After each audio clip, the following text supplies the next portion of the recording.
মাদ্রাসায় বলাৎকার হচ্ছে, আপনারা খোঁজখবর নিয়ে দেখুন।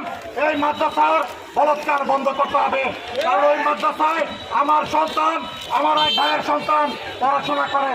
আগে সারা বাংলাদেশে প্রত্যেকটি মাদ্রাসা আইনের আওতায় আনতে হবে, কোনো জায়গায় যাতে কোনো প্রকার বলাৎকার না হয়, প্রত্যেকটা নারী যাতে তারা তাদের সুবিধা মতো রাস্তায় ঘুরে বেড়ায় সেই ব্যবস্থা করতে হবে, সেই নিরাপত্তা ব্যবস্থা করতে হবে।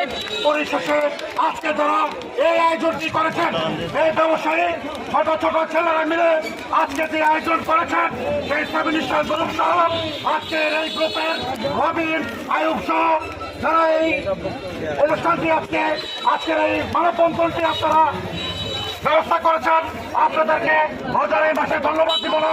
আল্লাহ আপনাদেরকে অশেষ মেহেরবান, আল্লাহ আপনাদেরকে রহমত করবে।